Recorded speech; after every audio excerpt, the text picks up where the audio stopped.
बहुत समय पहले दक्षिण भारत में सत्यगढ़ नामक एक राज्य था। यह राज्य अपनी संपन्नता, खुशहाली और न्यायप्रियता के लिए प्रसिद्ध था। इस राज्य के राजा विक्रांत को लोग धर्मराज कहकर पुकारते थे। विक्रांत का न्याय पूरे देश में मिसाल बन चुका था। उनके दरबार में आने वाला हर व्यक्ति यह जानता था कि राजा का फैसला हमेशा निष्पक्ष और सत्य पर आधारित होगा। राजा का सिंहासन भी उतना ही खास था। कहते हैं यह सिंहासन देवताओं का आशीर्वाद था जो केवल सच्चे और न्यायप्रिय राजा को स्वीकार करता था। एक दिन दरबार में एक बूढ़ा व्यक्ति आया। उसकी हालत दयनीय थी।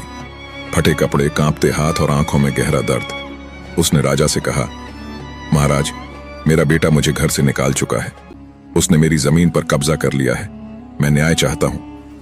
राजा ने तत्काल आदेश दिया कि उसके बेटे को दरबार में पेश किया जाए। अगले दिन वह युवक दरबार में उपस्थित हुआ। उसने राजा से कहा, महाराज, यह जमीन मेरी है। मैंने इसे अपने परिश्रम से खरीदा है। यह झूठ बोल रहा है। दोनों पक्षों की बात सुनने के बाद राजा उलझन में पड़ गए। जमीन के दस्तावेज भी दोनों के पास थे और दोनों के तर्क मजबूत लग रहे थे। उसी रात राजा के सपने में एक देवी प्रकट हुई। उन्होंने कहा, विक्रांत, तुम्हारे न्याय की परीक्षा का समय आ गया है। यह मामला तुम्हारी न्यायप्रियता को साबित करेगा। अपने सिंहासन की शक्ति का इस्तेमाल करो। ध्यान रहे, यह शक्ति केवल सत्य के लिए काम करती है। अगले दिन राजा ने दोनों पक्षों को अपने चमत्कारी सिंहासन के पास बुलाया। उन्होंने कहा, यह सिंहासन सत्य का उद्घाटन करेगा। जो झूठा होगा वह इसकी शक्ति का सामना नहीं कर पाएगा। पहले बूढ़े व्यक्ति को सिंहासन के पास बुलाया गया। जैसे ही वह सिंहासन के करीब पहुंचा, उसका शरीर कांपने लगा। अचानक वह घुटनों पर गिर पड़ा और रोने लगा। उसने राजा से कहा, महाराज, मुझसे गलती हो गई। मैंने झूठ बोला। यह जमीन मेरे बेटे की है। मैंने क्रोध में आकर झूठी याचिका दायर की। सिंहासन की शक्ति ने सत्य को उजागर कर दिया।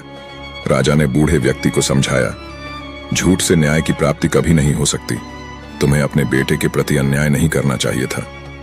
इसके बाद राजा ने युवक को आदेश दिया, तुम्हारा कर्तव्य है कि अपने पिता की देखभाल करो।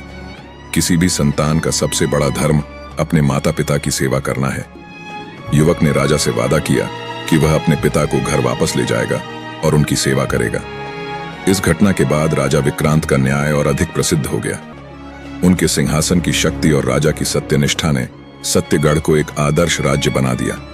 कहते हैं कि आज भी सत्यगढ़ के खंडहरों में वह सिंहासन मौजूद है।